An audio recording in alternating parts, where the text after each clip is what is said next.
Hello അസ്സലാമു അലൈക്കും welcome back to my channel. എല്ലാവർക്കും സുഖം തന്നെയാണെന്ന് വിചാരിക്കുന്നത്. അൽഹംദുലില്ലാ ഞാനിവിടെ സുഖമായിട്ട് തന്നെ ഇരിക്കുന്നത്. ഇന്നത്തെ വീഡിയോയിൽ രണ്ട് നല്ല അടിപൊളി റെസിപ്പീസ് കാണിക്കുന്നുണ്ട്. പിന്നെ അതേപോലെ തന്നെ ചെറിയൊരു അൺബോക്സിങ്ങും ഒക്കെ കൂടെ ഉൾപ്പെടുത്തിക്കൊണ്ടുള്ളൊരു വീഡിയോ ആണ് കേട്ടോ കാണിക്കുന്നത്. അപ്പോൾ എല്ലാവരും വീഡിയോ സ്കിപ്പ് ചെയ്യാണ്ട് മുഴുവനായിട്ട് തന്നെ കാണാനായിട്ട് നോക്കുക. നമ്മളെ ചാനൽ ആദ്യമായിട്ട് കാണുന്നവരുണ്ടെങ്കിൽ ഒന്ന് സബ്സ്ക്രൈബ് ചെയ്തിട്ട് സപ്പോർട്ട് ചെയ്യുക. പിന്നെ നിങ്ങൾ വീഡിയോ കണ്ടുകൊണ്ടിരിക്കുന്ന സമയത്തില്ലേ വീഡിയോ ഇഷ്ടമാവുകയെന്നുണ്ടെങ്കിൽ അപ്പം തന്നെ ഒന്ന് ലൈക്ക് ചെയ്യുക. നിങ്ങളുടെ അഭിപ്രായങ്ങൾ എന്ത് തന്നെ ആയിക്കഴിഞ്ഞാലും അതൊന്ന് കമൻ്റായിട്ട് അറിയിക്കുക. എന്നാൽ പിന്നെ നമുക്ക് വീഡിയോയിലോട്ടേക്ക് പോവാം. അപ്പോൾ ഇതാ ഇന്ന് രാവിലെ തന്നെ ബ്രേക്ക്ഫാസ്റ്റിന് വേണ്ടിയിട്ട് നല്ലൊരു അടിപൊളി പ്രോട്ടീൻ റിച്ച് ആയിട്ടുള്ളൊരു ഇഡ്ഡലിയാണ് കേട്ടോ ഉണ്ടാക്കുന്നത്. കുട്ടികൾക്കും വലിയവർക്കും അതേപോലെ തന്നെ ഷുഗർ ഉള്ളവർക്കും എല്ലാം അടിപൊളിയായിട്ട് കഴിക്കാൻ പറ്റുന്ന നല്ലൊരു സൂപ്പർ ഇഡ്ഡലിയാണ് കേട്ടോ ഇത്. അപ്പോൾ ഇതാ നല്ല പഞ്ഞി പോലുള്ള ഈ ഒരു ഇഡ്ഡലി ഉണ്ടാക്കാനും വേണ്ടിയിട്ട് തലേന്ന് രാവിലെ തന്നെ അരി കുതിർക്കലും വൈകുന്നേരം അരി അരക്കൽ അങ്ങനത്തെ കാര്യങ്ങളൊക്കെ ഒന്ന് ചെയ്തെടുക്കണം കേട്ടോ. അതെല്ലാം ഒന്ന് കണ്ടിട്ട് വരാം. അപ്പോൾ ഇതാ 2 കപ്പ് പച്ചരി എടുത്തിട്ടുണ്ട്. നമ്മൾ റേഷൻ കടയിൽ നിന്ന് കിട്ടുന്ന പച്ചരി ഇല്ലേ അതാണ് കേട്ടോ ഞാൻ എടുത്തിട്ടുള്ളത്. ഇനി വേറൊരു പാത്രത്തിൽ 1 കപ്പ് ഉഴുന്നാണ് കേട്ടോ ചേർത്ത് കൊടുക്കുന്നത്. ഇതൊക്കെ വേറെ വേറെ തന്നെ വെള്ളത്തിലിട്ട് വെക്കാണ് ചെയ്യുന്നത്. പിന്നെ ഇതാ ഇതിലേക്ക് ആവശ്യമായിട്ടുള്ളത് 3/4 കപ്പ് അളവിൽ മുത്താറി എന്താ പറയുക റാഗിയില്ലേ അതാണ് കേട്ടോ ചേർത്ത് കൊടുക്കുന്നത്. റാഗിൻ്റെ ഗുണങ്ങൾ ഞാൻ പറയാതെ തന്നെ നിങ്ങൾക്ക് എല്ലാവർക്കും അറിയുന്നല്ലേ. റാഗിയും പിന്നെ അതേപോലെ തന്നെ ഉഴുന്നൊക്കെ കൂടുമ്പോൾ നല്ല അടിപൊളി പ്രോട്ടീൻ റിച്ച് ആയിട്ടുള്ള ഒരു ബ്രേക്ക്ഫാസ്റ്റ് നമുക്ക് കഴിക്കാൻ വേണ്ടിയിട്ട് പറ്റുന്നതായിരിക്കും. കുട്ടികൾക്കും എല്ലാവരും ഉണ്ടാക്കിയിട്ട് കൊടുക്കാനായിട്ട് നോക്കാം കേട്ടോ. അപ്പോൾ ദാ ഇത് എല്ലാം കൂടെ ഞാൻ വെള്ളത്തിൽ ഇട്ട് വെക്കുന്നുണ്ട്. എല്ലാം ഓരോരോ പാത്രത്തിലാണ് കേട്ടോ ഇട്ട് വെക്കുന്നത്. പിന്നെ ഇത് നിങ്ങൾക്ക് അന്നേരം തന്നെ കഴുകിയിട്ട് വെള്ളത്തിലിട്ട് വെക്കുന്നുണ്ടെങ്കിൽ വെക്കുക. ഞാനിത് കുതിർന്ന് അരക്കാൻ നേരത്താണ് കേട്ടോ എല്ലാം കൂടെ ഒന്ന് കഴുകിയെടുക്കുന്നത്. അപ്പോൾ ദാ ഇനി ഇതൊരു 3-4 മണിക്കൂർ നല്ലോണം ഒന്ന് കുതിർന്ന് വരട്ടെ. അങ്ങനെ ഇതാ വൈകുന്നേരം ഇനി ഇതെല്ലാം ഒന്ന് അരച്ച് സെറ്റാക്കി എടുക്കട്ടെ. അപ്പോൾ ഇതാ അതിന് വേണ്ടിയിട്ട് അരിയും ഉഴുന്നും മുത്താറിയും എല്ലാം കൂടെ നല്ലോണം ഒന്ന് വാഷ് ചെയ്തെടുത്തിട്ടുണ്ട് കേട്ടോ. ഒരു 5-6 വെള്ളത്തിൽ നല്ലോണം ഒന്ന് കഴുകിയെടുത്തിന്. ഇനി ഇതെല്ലാം ഒന്ന് അരച്ചെടുക്കട്ടെ. ഇപ്പോൾ നല്ല മഴയല്ലേ, അപ്പോൾ വൈകുന്നേരമെങ്കിലും ഇഡ്ഡലിൻ്റെയും ദോശൻ്റെയും എല്ലാം ബാറ്റർ റെഡിയാക്കി എടുക്കുകയെന്നുണ്ടെങ്കിൽ നമുക്ക് പിറ്റേന്ന് രാവിലെ നല്ല അടിപൊളിയായിട്ടുള്ള ഇഡ്ഡലിയൊക്കെ റെഡിയാക്കി എടുക്കാൻ വേണ്ടി പറ്റുന്നതായിരിക്കും കേട്ടോ. അപ്പോൾ ദാ ഇതെങ്ങനെ അരക്കുന്നതെന്ന് കാണാം. അപ്പോൾ അതിന് വേണ്ടിയിട്ട് അരി ഉഴുന്ന് മുത്താറി അതെല്ലാം മിക്സിയുടെ ജാറിലേക്ക് ഇട്ട് കൊടുത്തിട്ടുണ്ട്. പിന്നെ ഇതിലേക്ക് ആവശ്യമായിട്ടുള്ളത് നമ്മൾ അരിയും ഉഴുന്നൊക്കെ എടുത്ത ആ ഒരു കപ്പില്ലേ ആ ഒരു കപ്പ് മുഴുവനായിട്ട് ചോറ് ചേർത്ത് കൊടുക്കുന്നുണ്ട്. നിങ്ങളുടെ കയ്യിൽ ഏത് ചോറാണോ ഉള്ളത് അതെടുക്കട്ടെ. മട്ട റൈസോ അല്ലെങ്കിൽ വൈറ്റ് റൈസോ ഏത് ആയാലും കുഴപ്പമില്ല. 1 കപ്പ് മുഴുവനായിട്ട് ചോറ് ഇതിലേക്ക് ചേർത്ത് കൊടുക്കുന്നുണ്ട്. പിന്നെ ഇല്ലേ നിങ്ങൾക്ക് 2 പ്രാവശ്യമായിട്ട് അരച്ചെടുക്കുന്നുണ്ടെങ്കിൽ അങ്ങനെ അരച്ചെടുക്കട്ടോ. ഞാനിപ്പോൾ മിക്സിയുടെ വലിയ ജാറായതുകൊണ്ടാണ് എല്ലാം കൂടെ ഒരുമിച്ച് അരച്ചെടുക്കുന്നത്. ഇനി ഇതിലേക്ക് ചോറിട്ട് കൊടുത്തതിന് ശേഷം അരയാൻ ആവശ്യമായിട്ടുള്ള വെള്ളം ഒഴിച്ചു കൊടുക്കുക. ഒരുപാട് വെള്ളം ഒഴിച്ച് ലൂസാക്കി എടുക്കാൻ പാടില്ല കേട്ടോ. തിക്ക് ബാറ്ററാക്കിയിട്ട് എടുക്കാൻ വേണ്ടിയിട്ടുള്ള വെള്ളം ഒഴിച്ച് നല്ല ഫൈനായിട്ടൊന്ന് അരച്ചെടുക്കുന്നുണ്ട്. ഇനി ഇതൊരു പാത്രത്തിലേക്ക് ആക്കി കൊടുക്കുക. എന്നിട്ട് മിക്സിയുടെ ജാറിൽ നിന്ന് നമ്മൾ കൈ ഉപയോഗിച്ചിട്ട് നല്ലോണം ഒന്ന് വടിച്ചെടുക്കുന്നുണ്ട് കേട്ടോ. ഇതിന് സ്പൂണോ സ്പാച്ചിലോ ഒന്നും എടുക്കേണ്ട ആവശ്യമില്ല. നമ്മളെ കൈ തന്നെയാണ് ഇഡ്ഡലിൻ്റെ ആ ഒരു ബാറ്റർ റെഡിയാക്കി എടുക്കാൻ വേണ്ടിയിട്ട് ഏറ്റവും നല്ലത്. നമ്മളെ കൈയിൻ്റെ ആ ഒരു ചൂട് തട്ടിയാലാണ് കേട്ടോ നമ്മളെ മാവ് നല്ല അടിപൊളിയായിട്ട് പൊങ്ങി വരാൻ പിറ്റേന്ന് രാവിലെ ആകുമ്പോഴത്തേക്കും. അപ്പോൾ ദാ മിക്സിയുടെ ജാറിൽ നിന്ന് എല്ലാം കൂടെ ഒന്ന് വടിച്ചെടുത്തതിന് ശേഷം കൈ ഉപയോഗിച്ചിട്ട് നല്ലോണം ഒന്ന് ഇളക്കി കൊടുക്കുന്നുണ്ട് കേട്ടോ എല്ലാ ഭാഗത്തും. അപ്പോൾ ദാ ഇനി ഇതൊന്ന് അടച്ചു വെച്ച് നമുക്ക് രാവിലെ ഉണ്ടാക്കുന്ന ആ ഒരു കാഴ്ചയാണ് നിങ്ങൾ ആദ്യം കണ്ടത്. അപ്പോൾ ദാ ഞാൻ ഇഡ്ഡലിക്ക് വേണ്ടിയിട്ട് നല്ല അടിപൊളി കൊഞ്ചനില്ലേ ചെമ്മീൻ അത് കറി വെച്ചിട്ടുണ്ടായിരുന്നു. പിന്നെ നല്ലൊരു അടിപൊളി ചട്നി ഉണ്ടാക്കിയിട്ടുണ്ട് കേട്ടോ. നല്ല കിടുക്കാച്ചി മഴയായതുകൊണ്ട് തന്നെ കുട്ടികൾക്ക് കുറേ ദിവസമായില്ലേ സ്കൂളൊന്നും ഇല്ലാത്ത, അപ്പോൾ അവരെ നല്ല ഉറക്കമാണ്.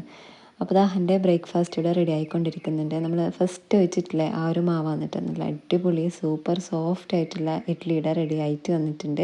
ഇനി ബാക്കിയുള്ളതും ഇതേപോലെ ഞാനൊന്ന് ഉണ്ടാക്കിയെടുക്കട്ടെ. നിങ്ങൾ ഇഡ്ഡലി ദോശയെല്ലാം ഇതേപോലെ ഇതുവരെ റെഡിയാക്കാത്തവരാണെങ്കിൽ ഒരു പ്രാവശ്യമെങ്കിലും ഇതേപോലെ ഒന്ന് റെഡിയാക്കി നോക്കണം കേട്ടോ. നല്ല അടിപൊളി ടേസ്റ്റ് ആയിരിക്കും. നല്ല പഞ്ഞി പോലത്തെ ഇഡ്ഡലിയും നല്ല മുരിഞ്ഞിട്ടുള്ള ദോശയും എല്ലാം ഉണ്ടാക്കിയെടുക്കാൻ വേണ്ടിയിട്ട് പറ്റും കേട്ടോ ഇങ്ങനെ ബാറ്റർ റെഡിയാക്കി വെക്കുകയെന്നുണ്ടെങ്കിൽ. പിന്നെ അത് മാത്രമല്ല ഇതിൽ മുത്താറിയൊക്കെ ചേർക്കുന്നുണ്ട് തന്നെ കുട്ടികൾക്ക് പ്രത്യേകിച്ച് ഒരു ടേസ്റ്റ് വ്യത്യാസമോ അങ്ങനത്തെ കാര്യങ്ങളൊന്നും ഇല്ല കേട്ടോ. ചെറിയൊരു കളറ് മാറ്റം ഉണ്ടാവും എന്നല്ലാതെ പ്രത്യേകിച്ചൊരു ടേസ്റ്റ് മാറ്റുക അങ്ങനത്തെ കാര്യങ്ങളൊന്നുമില്ല. അതുകൊണ്ട് തന്നെ കുട്ടികൾ കഴിക്കുകയും ചെയ്യും കേട്ടോ. അപ്പോൾ എന്തായാലും ഉണ്ടാക്കി നോക്കിയിട്ട് അഭിപ്രായമെല്ലാം പറയാം. അപ്പോൾ ദാ എൻ്റെ ഇഡ്ഡലി മൊത്തത്തിൽ ഞാനിവിടുന്ന് റെഡിയാക്കി എടുത്തിട്ടുണ്ട്. ഇനി നല്ല ചെമ്മീൻ കറിയും അതേപോലെ തന്നെ ചട്നിയെല്ലാം കൂട്ടിയിട്ട് ഞാൻ ഇഡ്ഡലി ഒന്ന് കഴിക്കട്ടെ. നല്ല ടേസ്റ്റാണ് കേട്ടോ. ഇങ്ങനെ ചെമ്മീൻ കറിയോ അല്ലെങ്കിൽ മീൻ കറിയോ എന്തെങ്കിലും കൂട്ടിയിട്ട് ഇഡ്ഡലി ദോശ എല്ലാം കഴിക്കുന്നവരുണ്ടെങ്കിൽ ഒന്ന് കമൻറ്റ് ചെയ്യണേ. അപ്പോൾ ദാ എൻ്റെ ബ്രേക്ക്ഫാസ്റ്റ് കഴിക്കലൊക്കെ കഴിഞ്ഞിട്ട് ക്ലീനിങ്ങും കാര്യങ്ങളൊക്കെ കഴിഞ്ഞിട്ടുണ്ട് കേട്ടോ. പിന്നെ ഇന്ന് ഉച്ചക്ക് നല്ലൊരു കഞ്ഞിയും അതേപോലെ തന്നെ മീൻ പൊരിച്ചത് അങ്ങനത്തെ ഒക്കെയാണ് ഉണ്ടാക്കുന്നത്. അപ്പോൾ ഈ ഒരു കഞ്ഞിൻ്റെ റെസിപ്പി ഞാൻ മുന്നേ ഇട്ടിട്ടുണ്ടേനു കേട്ടോ. നമ്മളെ ചക്കയും കഞ്ഞി എന്നുള്ള ആ ഒരു വീഡിയോ ഇല്ലേ, അത് കാണാത്തവരുണ്ടെങ്കിൽ എന്തായാലും ഒന്ന് കയറി കണ്ടോക്കുക. അപ്പോൾ ഇതാ നല്ല ചെറുപയറൊക്കെ ഇട്ടിട്ടുള്ള നല്ലൊരു അടിപൊളി കഞ്ഞിയാണ് കേട്ടോ ഉണ്ടാക്കുന്നത്. ഇനി മീൻ പൊരിക്കാൻ വേണ്ടിയിട്ടുള്ള പാത്രം ഗ്യാസിലേക്ക് വെച്ച് കൊടുത്തിട്ടുണ്ട്. പിന്നെ അതിലേക്ക് വെളിച്ചെണ്ണയാണ് കേട്ടോ ഒഴിച്ചു കൊടുക്കുന്നത്. വെളിച്ചെണ്ണയിൽ മീൻ ഫ്രൈ ആക്കിയെടുത്താൽ നല്ല അടിപൊളി ടേസ്റ്റിൽ ഉണ്ടാവാം. അപ്പോൾ ഇന്ന് അയില പൊരിക്കാമെന്നാണ് കേട്ടോ വിചാരിച്ചിട്ടുള്ളത്. അപ്പോൾ അയിലൊക്കെ കട്ടാക്കി റെഡിയാക്കി വെച്ചിട്ടുണ്ടേനു. ഇനി ഇതൊന്ന് ഫ്രൈ ആക്കി എടുക്കട്ടെ. നല്ല മഴ പെയ്യുന്ന സമയത്ത് കഞ്ഞിയും ഇതേപോലെ മീൻ പൊരിച്ചെല്ലാം ഉണ്ടെങ്കിൽ കഴിക്കാൻ വേണ്ടിയിട്ട് എനിക്ക് ഭയങ്കര ഇഷ്ടമാണ് കേട്ടോ. പിന്നെ ആ ഒരു സമയത്ത് പുറത്ത് കോളിംഗ് ബെല്ല് കേട്ടിട്ട് ചെന്ന് നോക്കിയതേനു കേട്ടോ. ഞാൻ കുറച്ച് ദിവസം മുന്നേ ഓൺലൈനിൽ സാധനം ഓർഡർ ആക്കിയിട്ടുണ്ടായിരുന്നു. അത് വന്നതാണ് കേട്ടോ. പിന്നെ ഇങ്ങനത്തെ എന്തെങ്കിലും കിട്ടിക്കഴിഞ്ഞാൽ പിന്നെ ഒരു സമാധാനം ഉണ്ടാവില്ല കേട്ടോ. അത് പൊടിച്ച് നോക്കി എന്താണ് എങ്ങനെയാണെന്നൊക്കെ അറിയാണ്ട ഒരു സമാധാനം ഉണ്ടാവില്ല. അപ്പോൾ അത് കിട്ടിക്കഴിഞ്ഞാൽ ഉടനെ തന്നെ അത് ഒന്ന് അൺബോക്സ് ചെയ്തെടുക്കാമെന്ന് കേട്ടോ ചെയ്യുന്നത്. ഫ്രിഡ്ജിൽ വെജിറ്റബിളെല്ലാം ഇട്ട് സെറ്റാക്കി വെക്കാൻ പറ്റുന്ന 6 ബോക്സ് ആണ് ഞാൻ ഓർഡർ ചെയ്തിട്ടുണ്ടായിരുന്നു. നല്ല അടിപൊളി ക്വാളിറ്റിയും കാര്യങ്ങളൊക്കെ ഉണ്ട്. പിന്നെ ഒരു വൈറ്റില്ലേ, അത് അതിൻ്റെ വെള്ളം അടിയിലേക്ക് പോകാതിരിക്കാൻ വേണ്ടിയിട്ടുള്ളൊരു സംഭവമാണ് കേട്ടോ. നല്ല ഇഷ്ടമായിട്ടുണ്ടേനും. നല്ല രസം ഉണ്ടാവില്ല ഇങ്ങനെ ഫ്രിഡ്ജിൽ ഓരോ വെജിറ്റബിളും കാര്യങ്ങളൊക്കെ ഇങ്ങനെ ഇട്ട് വെക്കുമ്പോൾ കാണാൻ വേണ്ടിയിട്ട് നല്ല ഒതുങ്ങി നിൽക്കൂലേ. അപ്പോൾ നിങ്ങൾക്ക് ഈ ഒരു ബോക്സ് ഇഷ്ടമായിട്ടുണ്ടെങ്കിൽ ഞാൻ ലിങ്ക് ഡിസ്ക്രിപ്ഷനിൽ കൊടുക്കാം കേട്ടോ. ഒന്ന് ചെക്ക് ചെയ്ത് നോക്കിയാൽ മതി. ഞാൻ വാങ്ങുന്ന സമയത്ത് ഇതിൻ്റെ റേറ്റ് 299 രൂപയായിരുന്നു കേട്ടോ. അപ്പോൾ ഓരോ സമയത്ത് ഓരോ റേറ്റ് ആയിരിക്കും ഉണ്ടാവുക. ഇനിയിപ്പോൾ ഇതാ പുറത്ത് നല്ല മഴ പെയ്തുകൊണ്ടിരിക്കുന്നുണ്ട്. പുറത്ത് എവിടെയും പോവാൻ പറ്റാത്തൊരവസ്ഥയാണ്. പിന്നെ അത് മാത്രമല്ല കുട്ടികൾക്ക് സ്കൂളും ഇല്ല. അപ്പോൾ വൈകുന്നേരം നല്ലൊരു അടിപൊളി സ്നാക്സ് ഉണ്ടാക്കാമെന്ന് വിചാരിച്ച് നമ്മുടെ തട്ടുകടയിലെല്ലാം കിട്ടുന്ന ആ ഒരു പൊരിച്ച പത്തിരിയില്ലേ, എന്താ പറയുക, നല്ല കറുമുറ നല്ല മുരിഞ്ഞിട്ടുള്ള ഒരു പൊരിച്ച പത്തിരി. അപ്പോൾ അതാണ് കേട്ടോ ഉണ്ടാക്കുന്നത്. അപ്പോൾ അതിന് വേണ്ടിയിട്ട് 2 കപ്പ് അരിപ്പൊടി എടുക്കുന്നുണ്ട്. നിങ്ങളെ കയ്യിൽ ഏത് അരിപ്പൊടിയാണുള്ളത് അതെടുക്കട്ടോ. ഞാനിവിടെ ഒറോട്ടിപ്പൊടിയാണ് എടുത്തിട്ടുള്ളത്. പിന്നെ 2 കപ്പ് അരിപ്പൊടി എടുത്തതിന് ശേഷം അതിലേക്ക് 1/2 കപ്പ് അളവിൽ മൈദ ഇട്ട് കൊടുക്കുന്നുണ്ട്. ആദ്യം ഇതിൻ്റെ പൊടി എടുത്ത് റെഡിയാക്കി വെക്കാമെന്ന് കേട്ടോ ചെയ്യുന്നത്. പിന്നെ ഇതിൻ്റെ വെള്ളം ഒന്ന് തിളപ്പിച്ചെടുക്കണം. അപ്പോൾ അതിന് വേണ്ടിയിട്ട് ഒരു പാത്രം ഗ്യാസിലേക്ക് വെച്ച് കൊടുത്തിട്ടുണ്ട്. പിന്നെ അതിലേക്ക് 3 കപ്പ് വെള്ളമാണ് കേട്ടോ ഒഴിച്ചു കൊടുക്കുന്നത്. നമ്മൾ 2.5 കപ്പ് പൊടിയാണ് അരിയും മൈദയും കൂടിയിട്ട് എടുത്തിട്ടുള്ളത്. അതിന് വേണ്ടിയിട്ട് 3 കപ്പ് വെള്ളം ഒഴിച്ച് കൊടുത്തിട്ടുണ്ട്. പിന്നെ ഇതിലേക്ക് ഒരു കുറച്ച് കരിഞ്ജീരകം ചേർത്ത് കൊടുക്കുന്നുണ്ട് കേട്ടോ. എള്ള് ചേർത്ത് കൊടുക്കുന്നവരുണ്ട്, പക്ഷേ കരിഞ്ജീരകം ചേർത്ത് കൊടുത്താലാണ് അതിൻ്റെ കറക്റ്റ് ആ ഒരു പെർഫെക്റ്റ് ടേസ്റ്റ് കിട്ടാൻ. അപ്പോൾ കരിഞ്ജീരകം ഇട്ട് കൊടുത്തതിന് ശേഷം ഞാനിതിലേക്ക് ആവശ്യമായിട്ടുള്ള ഉപ്പും ഒരു 2 ടീസ്പൂൺ അളവിൽ പഞ്ചസാരയും കൂടി ചേർത്ത് കൊടുത്തിട്ടുണ്ട്. ഇനി ഈ വെള്ളം നല്ലോണം ഒന്ന് തിളച്ച് വന്നതിന് ശേഷം നമ്മൾ എടുത്ത് വെച്ചിട്ടുള്ള ആ ഒരു പൊടിയില്ലേ, അത് ഇതിലേക്കിട്ട് നല്ലോണം ഒന്ന് മിക്സ് ചെയ്ത് കൊടുക്കുക. ഈ ഒരു സമയത്ത് ഫ്ലെയിം ഓഫ് ആക്കിയിട്ടില്ല കേട്ടോ, നിങ്ങൾ ശ്രദ്ധിച്ചാൽ മനസ്സിലാവും. ഈ ഒരു വെള്ളം വറ്റുന്നത് വരെ എല്ലാം കൂടി നല്ലോണം ഒന്ന് മിക്സ് ചെയ്തെടുക്കുന്നുണ്ട്. അതിന് ശേഷമാണ് കേട്ടോ ഞാൻ ഫ്ലെയിം ഓഫ് ചെയ്യുന്നത്. എന്നിട്ട് ഇതിൽ 2 മിനിറ്റ് അടച്ച് വെക്കാം. അതിനുശേഷം ഞാൻ നമ്മളെ പൊരിച്ച പത്തിരീൻ്റെ മാവില്ലേ, അത് നേരെ കൗണ്ടർ ടോപ്പിലേക്ക് ഇട്ട് കൊടുക്കാമെന്നിട്ടാ ചെയ്യുന്നത്. നല്ല നിങ്ങൾക്ക് കാണുമ്പോൾ തന്നെ മനസ്സിലാവില്ല, നല്ല ആവി പറക്കുന്ന മാവാണ് കേട്ടോ. ഇനി ഒരു പാത്രത്തിൽ കുറച്ച് മൈദ എടുത്ത് സൈഡിലാക്കിയിട്ട് വെക്കുക. ഇനി ഇത് ആ ഒരു ചൂടോടൊക്കെ തന്നെ നല്ലോണം ഒന്ന് കുഴച്ചെടുക്കാമെന്നിട്ടാ ചെയ്യുന്നത്. പൊരിച്ച പത്തിരീൻ്റെ ആ ഒരു കറക്റ്റായിട്ട് ശരിയാവാൻ വേണ്ടിയിട്ട് ഇതിൻ്റെ കുഴ നന്നാവണം കേട്ടോ. കോയ നന്നായെങ്കിൽ മാത്രം നമ്മൾ പൊരിച്ച പത്തിരി പെർഫെക്റ്റ് ആയിട്ട് കിട്ടുകയുള്ളൂ. തുടക്കക്കാർക്ക് പോലും ഈസി ആയിട്ട് ഉണ്ടാക്കാൻ പറ്റട്ടെ. ഈ ഒരു വീഡിയോ കണ്ടിട്ട് നിങ്ങൾ എന്തായാലും റെഡിയാക്കി നോക്ക്. നല്ല അടിപൊളിയായിട്ട് പൊരിച്ച പത്തിരി റെഡിയാക്കി എടുക്കാൻ പറ്റും കേട്ടോ. ഫസ്റ്റ് തന്നെ ഉണ്ടാക്കുമ്പോൾ നിങ്ങൾ കുറച്ച് ക്വാണ്ടിറ്റിയിൽ ഉണ്ടാക്കാനായിട്ട് നോക്കുക. ഞാൻ എടുക്കുന്നതിൻ്റെ നേരെ പകുതി അളവിൽ കാര്യങ്ങളൊക്കെ എടുത്തിട്ട് റെഡിയാക്കി നോക്കുക. നല്ല അടിപൊളിയായിട്ട് ഉണ്ടാക്കിയിട്ട് എന്നിട്ട് അഭിപ്രായമെല്ലാം പറയണേ. അപ്പോൾ ഇതാ നമ്മൾ എടുത്ത് വെച്ചിട്ടുള്ള ആ ഒരു മൈദയില്ലേ അത് കുറേശ്ശെ ഇട്ട് കൊടുത്ത് നമ്മൾ മാവ് സോഫ്റ്റായിട്ട് തന്നെ കുഴച്ചെടുത്തിട്ടുണ്ട്. ഇതിൻ്റെ കുഴ നന്നായാൽ മാത്രം എന്നിട്ട് ബാക്കിയുള്ള കാര്യങ്ങളെല്ലാം റെഡിയാക്കി എടുക്കാൻ വേണ്ടിയിട്ട് പറ്റുള്ളൂ. ഫസ്റ്റ് തന്നെ നമുക്ക് ഇതിൽ വെള്ളം കൂടിപ്പോയോ എന്നുള്ളൊരു സംശയം ഉണ്ടാവും. അത് പേടിക്കാനൊന്നുമില്ല. അതിൽ കുറച്ച് കുറച്ച് മൈദ ചേർത്ത് കൊടുത്ത് കുഴച്ച് സെറ്റാക്കി എടുത്താൽ മതിയാവും കേട്ടോ. പിന്നെ ദാ ഇത് മൈദ വെച്ചിട്ട് തന്നെയാണ് പരത്തിയെടുക്കാനുള്ളത്. അപ്പോൾ ദാ ഇത് നേരെ പകുതിയാക്കിയിട്ട് 2 ബോൾസ് ആക്കി എടുക്കുന്നുണ്ട് കേട്ടോ. കഴിയുന്നതും നല്ല ചൂടിൽ തന്നെ കുഴച്ചെടുക്കാനായിട്ട് നോക്കുക. അപ്പോൾ അന്ന് നല്ല കറുമുറാന്നുള്ള പൊരിച്ച പത്തിരി ഉണ്ടാക്കാൻ വേണ്ടിയിട്ട് പറ്റാൻ. ഞാൻ ഈ മാവ് 2 ബോൾസ് ആക്കി എടുത്തിന്. ഇനി ഇതൊന്ന് പരത്തിയെടുക്കട്ടെ. മൈദ വെച്ച് നല്ല കട്ടിയായിട്ട് തന്നെ ഒന്ന് പരത്തിയെടുക്കുന്നുണ്ട് കേട്ടോ. നേരത്തെ പറഞ്ഞ പോലെ തന്നെ കുഴ നന്നായെങ്കിൽ മാത്രമേ ഇതേപോലെ പരത്തിയെടുക്കാൻ വേണ്ടിയിട്ട് പറ്റുള്ളൂ. അല്ലെങ്കിൽ ഒട്ടി പിടിച്ചങ്ങനെ കളിക്കും കേട്ടോ. അപ്പോൾ കുഴക്കുന്ന സമയത്ത് നല്ല അടിപൊളിയായിട്ട് തന്നെ കുഴച്ചെടുക്കാനായിട്ട് നോക്കുക. ആദ്യമായിട്ട് ഉണ്ടാക്കുന്നവർക്ക് വേണ്ടിയിട്ടാണ് കേട്ടോ ഞാനിങ്ങനെ പറഞ്ഞുകൊണ്ടിരിക്കുന്നത്. നിങ്ങൾ ഫസ്റ്റായിട്ട് തന്നെ ഉണ്ടാക്കുകയെന്നുണ്ടെങ്കിൽ ഫ്ലോപ്പായി പോകാൻ പാടില്ലല്ലോ. അപ്പോൾ അതാ ഞാനിത് പരത്തി എടുത്തിട്ടുണ്ട്. ഈ ഒരു തിക്നെസ്സിലാണ് കേട്ടോ ഞാൻ പരത്തി എടുത്തിട്ടുള്ളത്. ഇനി ഇത് ഒരു ഗ്ലാസ്സോ അല്ലെങ്കിൽ ഏത് പാത്രമായാലും സാരമില്ല. അളവും കാര്യങ്ങളൊക്കെ നിങ്ങളുടെ ഇഷ്ടത്തിനനുസരിച്ചിട്ട് എടുക്കാം കേട്ടോ. അപ്പോൾ ഇതാ ഞാനിത് മൊത്തത്തിലൊന്ന് കട്ട് ചെയ്തെടുക്കുന്നുണ്ട്. ഇനിയിപ്പോൾ ഇതാ ബാക്കിയുള്ള മാവെല്ലാം കൂടെ നിങ്ങൾ വീഡിയോയിൽ കാണുന്നത് പോലെ എല്ലാം കൂടെ ഒന്ന് പരത്തി റെഡിയാക്കി എടുക്കുന്നുണ്ട് കേട്ടോ. അതിന് ശേഷം മാത്രം ഞാൻ പൊരിക്കുന്നുള്ളൂ. അപ്പോൾ ഇതാ ഞാനിത് മൊത്തത്തിൽ ഇവിടെ പരത്തി കട്ട് ചെയ്ത് റെഡിയാക്കി വെച്ചിട്ടുണ്ട്. ഇനി ഇതൊന്ന് ഫ്രൈ ആക്കി എടുക്കണം. അപ്പോൾ ഇതാ അതിന് വേണ്ടിയിട്ട് ഞാനൊരു പാത്രം ഗ്യാസിലേക്ക് വെച്ച് കൊടുത്തിട്ടുണ്ട്. അടി കട്ടിയുള്ള പാത്രം തന്നെ എടുക്കാനായിട്ട് നോക്കുക.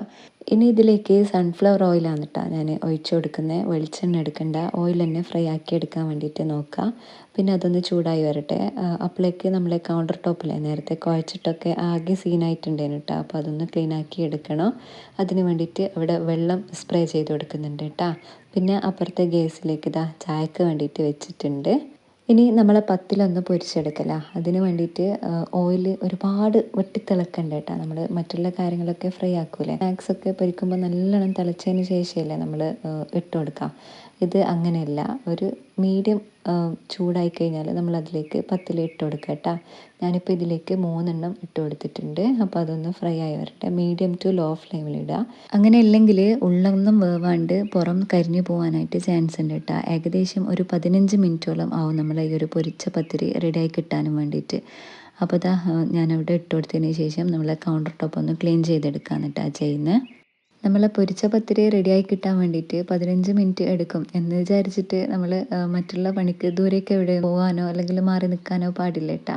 അടുത്തുനിന്ന് തന്നെ ഇങ്ങനത്തെ എന്തെങ്കിലുമൊക്കെ കാര്യങ്ങൾ ചെയ്യുന്നതേ ഉള്ളൂ. തൊട്ടടുത്ത് തന്നെ ആയതുകൊണ്ടാണ് കേട്ടോ ഞാൻ കൗണ്ടർ ടോപ്പ് ക്ലീനിങ്ങും കാര്യങ്ങളൊക്കെ പെട്ടെന്ന് ചെയ്തെടുക്കുന്നത്. പിന്നെ അത് മാത്രമല്ല, എനിക്ക് വൈകുന്നേരം ഉമ്മാൻ്റെ കൂടെ ഒന്ന് ഹോസ്പിറ്റലിലേക്കും കൂടെ പോകാനുണ്ടേനും.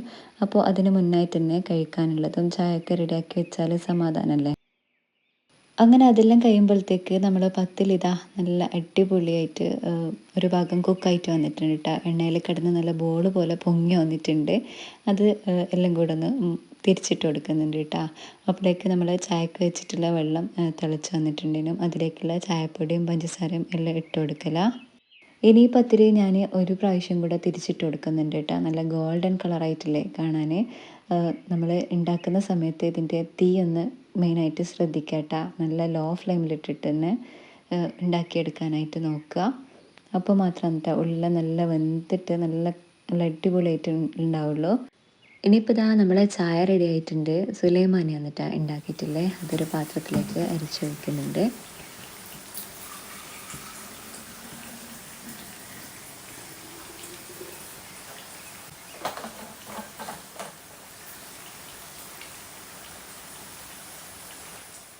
അങ്ങനെ നമ്മളെ പൊരിച്ച പത്തിരി ഇവിടെ റെഡിയായി വന്നിട്ടുണ്ട് കേട്ടോ. ഇനി ഇത് എണ്ണയിൽ നിന്നും കോരി മാറ്റാന്ന് ചെയ്യുന്നത്. ഇനി ബാക്കിയുള്ളതും കൂടെ ഇതേപോലെ ഒന്ന് ഫ്രൈ ചെയ്തെടുക്കാനുണ്ട് കേട്ടോ. നല്ല അടിപൊളിയായിട്ടുള്ള ക്രിസ്പി ആയിട്ടുള്ള പൊരിച്ച പത്തിരിനും നല്ല രസമുണ്ടായിരുന്നു കേട്ടോ. ആ ഒരു വെള്ളത്തിലേക്ക് കറക്റ്റ് ഉപ്പും പഞ്ചസാരയും ഒക്കെ ചേർത്തിട്ട് ഉണ്ടാക്കുക എന്നുണ്ടെങ്കിൽ നല്ല ക്രിസ്പി ആയിട്ടുള്ള കറുമുറ പൊരിച്ച പത്തിരി ഉണ്ടാക്കിയെടുക്കാൻ പറ്റുന്നതായിരിക്കും. അപ്പോൾ ഇതാ ബാക്കിയുള്ളതും കൂടെ ഒന്ന് ഫ്രൈ ആക്കി എടുക്കട്ടെ. തട്ടുകടയിൽ നിന്നൊക്കെ വാങ്ങിയിട്ട് പൊരിച്ച പത്തിരി കഴിച്ചവരാണെങ്കിൽ വീട്ടിൽ നിന്ന് ഇതേപോലെ റെഡിയാക്കി നോക്കട്ട. ഈസിയാണ് ഉണ്ടാക്കാൻ, പെട്ടെന്ന് തന്നെ ഉണ്ടാക്കിയെടുക്കാനും പറ്റും. പൊരിയുന്ന ആ ഒരു സമയം ശ്രദ്ധിച്ചാൽ മതി. പിന്നെ അതേപോലെ തന്നെ കുഴച്ചെടുക്കുന്ന കാര്യത്തിലും കുറച്ചൊന്ന് ശ്രദ്ധിച്ചാൽ മതി കേട്ടോ. അപ്പോൾ നല്ല പെർഫെക്റ്റ് ആയിട്ടുള്ള പൊരിച്ച പത്തിരി നമുക്ക് വീട്ടിൽ നിന്ന് തന്നെ റെഡിയാക്കി എടുക്കാൻ വേണ്ടിയിട്ട് പറ്റുന്നതായിരിക്കും. അപ്പോൾ എല്ലാവരും ഇത് ഒന്ന് ഉണ്ടാക്കി നോക്കിയിട്ട് അഭിപ്രായമെല്ലാം പറയണേ. നല്ല ഗോൾഡൻ കളറായിട്ട് പുറം ഭാഗമെല്ലാം നല്ല ക്രിസ്പി ആയിട്ട് ഉൾഭാഗമൊക്കെ നല്ല സോഫ്റ്റ് ആയിട്ടുള്ള നല്ലൊരു അടിപൊളി പത്തിരിയാണ് കേട്ടോ. ഒരു ലൈറ്റ് മധുരത്തോടൊക്കെ കഴിക്കുമ്പോൾ നല്ല രസമുണ്ടായിരുന്നു തിന്നാൻ വേണ്ടിയിട്ട്. ഇതേവരെ വീട്ടിൽ ട്രൈ ചെയ്യാത്തവരാണെങ്കിൽ എന്തായാലും ഒന്ന് ഉണ്ടാക്കി നോക്കിയിട്ട് അഭിപ്രായം പറയാൻ മറക്കല്ലേ. അങ്ങനെ ബാക്കിയുള്ള പത്തിരി മൊത്തത്തിൽ ഞാനൊന്ന് ഫ്രൈ ആക്കി എടുത്തിട്ടുണ്ട് കേട്ടോ.